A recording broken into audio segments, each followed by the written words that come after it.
This is the Girls of High Value channel. My name is Joseph Darling. What I want to share with you guys today is the burden of sex in long-term relationships. Now, this is kind of an interesting topic, but let me get into it and explain. Before I do that, I just wanted to say that actually right now I've gotten together again with my wife and kids. We were apart from each other because she wanted to go to America and I said go ahead while I was in Norway, and finally we've joined forces again, and now we're actually going to Georgia. Not Atlanta, Georgia, Georgia in Europe, okay, Tbilisi. And we're fired up about living there. We're actually gonna live there and see how that is for a change. So the burden of sex in long-term relationships. In the beginning of a relationship, when a woman meets a guy and they fall in love, they're attracted to each other, they want to have sex, and if they're not in a religious type of relationship, then they're normally just gonna have sex quite quickly after a few dates. That's what's normal in the world today.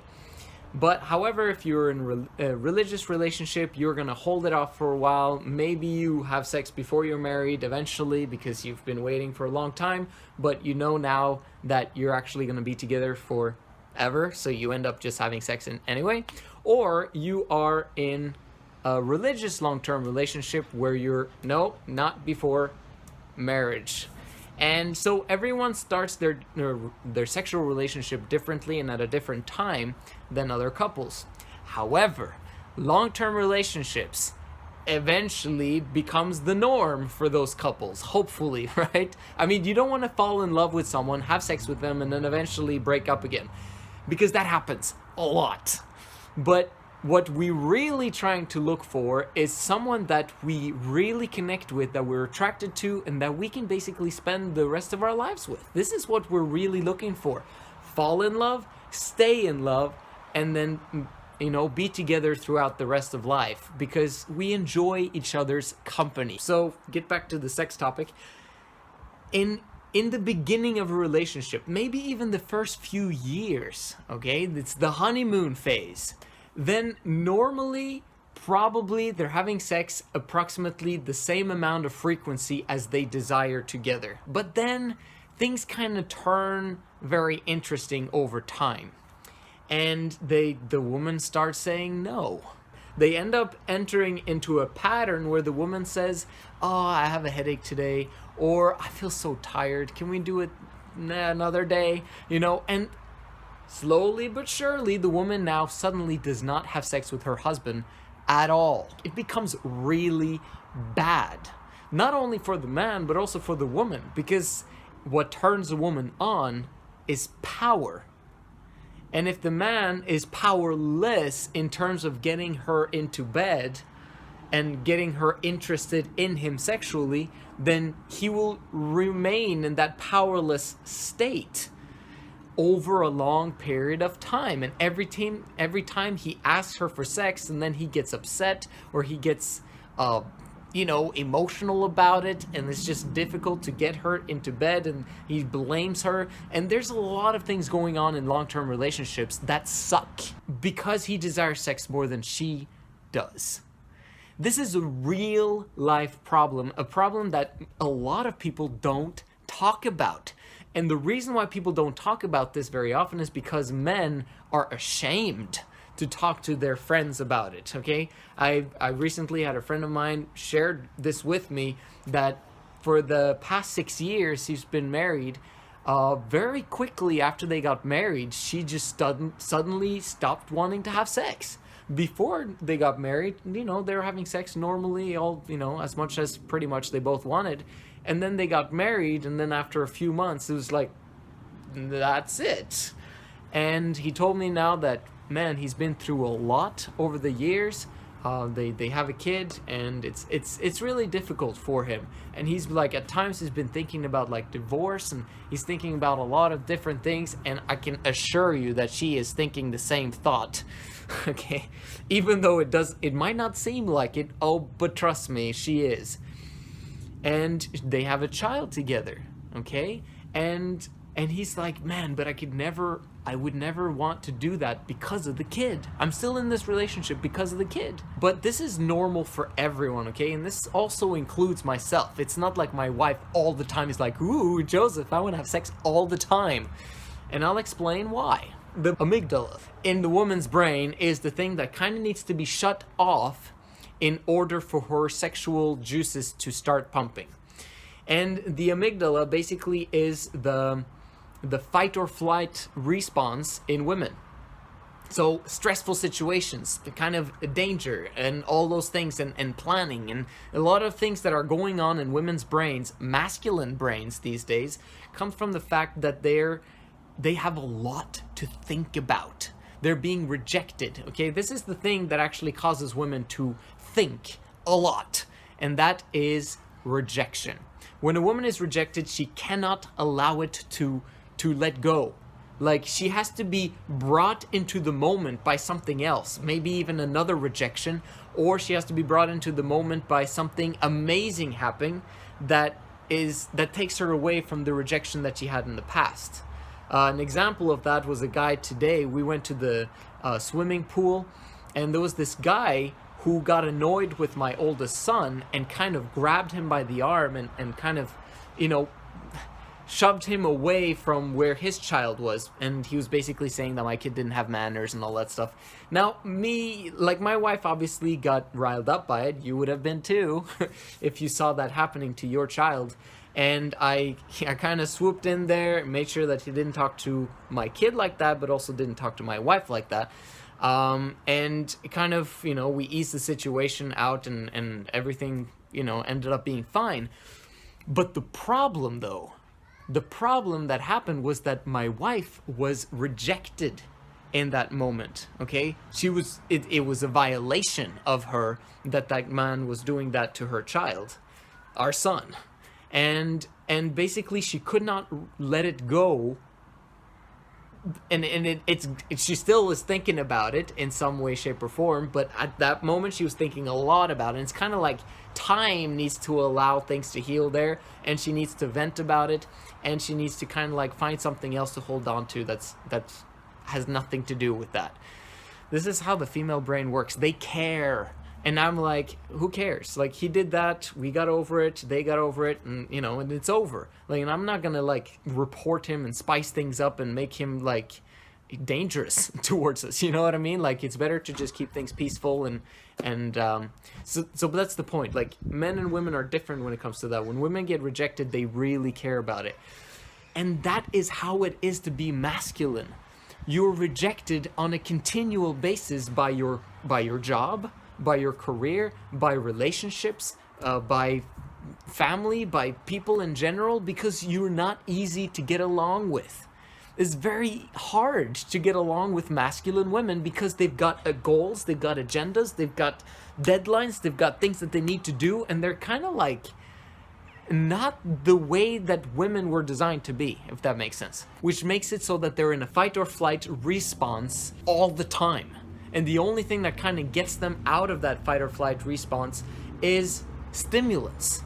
Okay, stimulants that makes the emotions kind of happen to you, like alcohol, like happy pills, like drugs, like any other thing that you could think of that women are doing these days in order for them to get away from all the stress and all the things that are going on in their lives. This has nothing else but masculinity in it. Like, this is the reason why it's happening. And this is also the reason why in long-term relationships women are less interested in sex than at any other time in long-term relationships. Because in a short-term relationship, if the woman desires to keep the man, she's gonna be sexually interested in that guy because she's not quite sure if she has him yet. But in the long-term relationship, when the guy is continuously and constantly interested in her sexually, and it's burdening her, like the fact that he desires sex so much burdens her to the point where it's making her more masculine. And if she's more masculine, it's going to drive a wedge between them where she's not interested in sex anymore, and it's getting worse and worse and worse and worse by the day, because she is becoming more masculine, and every time he asks for sex, her brain automatically responds, fight or flight response, and I'm not, and then she gives tons of excuses, lies, and blah, blah, blah, blah, blah.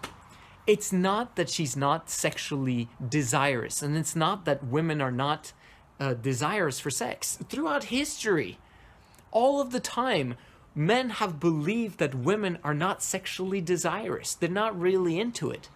Dude, man, you have no idea. Like, I know women are way more sexual than men, but the thing that a masculine woman needs in order to have sex or to desire sex, she needs to be intoxicated. She needs to have stimulants, and it's horrific. Like, wouldn't you want to be feminine and desire sex naturally? Wouldn't that be fantastic? Wouldn't that be amazing if that was possible? Well, it is possible, but it needs to come in a certain way, certain package. Okay, so what's the solution to all of this? Because I'm telling you all the problems that happen, and it happens because of masculinity. The solution here is femininity, of course. Okay, and unburdening yourself. If you've got a job, if you've got family, if you've got religion, if you've got this, goals, deadlines, blah, blah, blah, blah, blah, and he also has it, guess what? He's going to care less about his finances and all the things that he's going to needs to do and all that stuff, because he's not getting sex. He's not motivated to do anything for you. He's not motivated to actually achieve his purposes and his goals, because he only has one thing in his head, which is that I'm not getting sex. I suck. My self-esteem's down the drains. Blah, blah, blah, blah, blah. So the role reversal happened there, where women are the masculine ones and are not desirous for sex. Imagine if the man was the masculine one instead. He had the self-esteem, he had all those things going for him, and he had goals, and he knew why he was getting them, because he wanted more power. The more power he has, more motivated he feels, the more he accomplishes results, and the more his woman is desirous for him. So how does it work when you get a long-term relationship? As a woman, you end up having very often a job, religion, and then kids come along. Oh my gosh, once you get kids, the sexual desire decreases completely.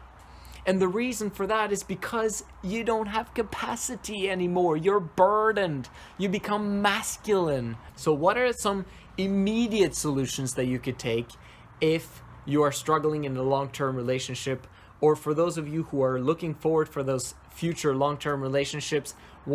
What's the solution? Well, the beginning aspect of the solution, I'm not going to share the final ultimate solution in this video. Those videos are going to come eventually, maybe in the next few weeks or months. I've got something that I've had in store for you guys for a long time. Make sure you subscribe and like this video in order for you to understand the full circle of femininity and understanding the female psyche and what she actually needs. But a beginning point is she needs to become unburdened.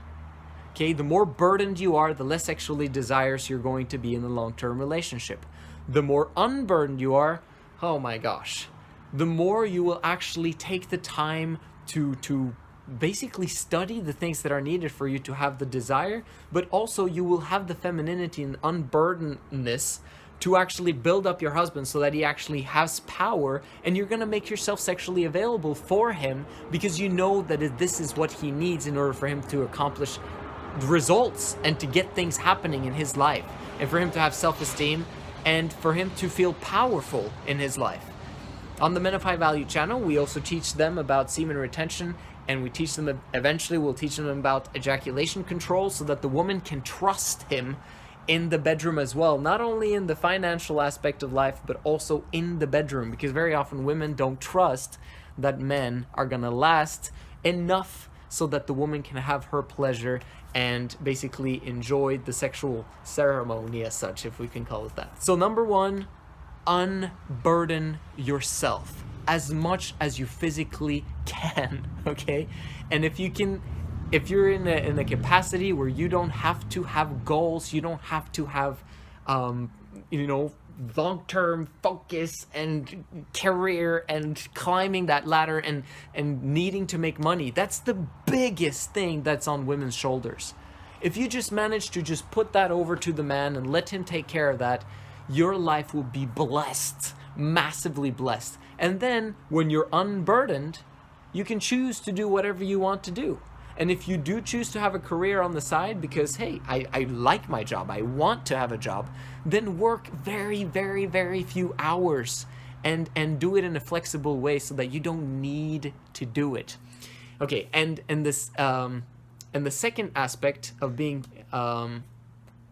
in terms of femininity, is simply spending time with women, other women. Very often when a woman starts dating a guy, you know, they have their friends, they have their network, but then suddenly when they become more committed towards one another, they like disappear. They're like, where'd they go? And then it's kind of like that with anyone who enters into a long-term relationship, and especially after they get kids, because there's just too much happening in their life. They don't have capacity anymore, and there's a lot of emotional ups and downs, all that stuff. It's hard being a parent, and I understand how that works because I am one. So, but that's the point, is that they end up not spending enough time with other women. Women need women more than women believe and understand. And they need it because of femininity. The man is not capable of giving her the doses of femininity that a woman needs and desires. She needs to have that femininity grow in her so that she can basically come home to her husband, feel all bubbly and excited, and, oh, I talked to this girl and it was wonderful, blah, blah, blah. It unburdens women to be among femininity and feminine women. And if a woman becomes unburdened by it, she should seek for it as much as she possibly can, because it'll help her relationship with her husband. You can take precautions right now in your life. If you're not in a long-term relationship, make sure that you seek for femininity in everything that you do, that you unburden yourself to the nth degree so that you can be able to have that sexual desire, have that lifestyle that you want in the future, and it'll allow you to take control of your life the way that you desire your life to be. This is the Girls of High Value channel. My name is Joseph Darling. I'll see you in the next video.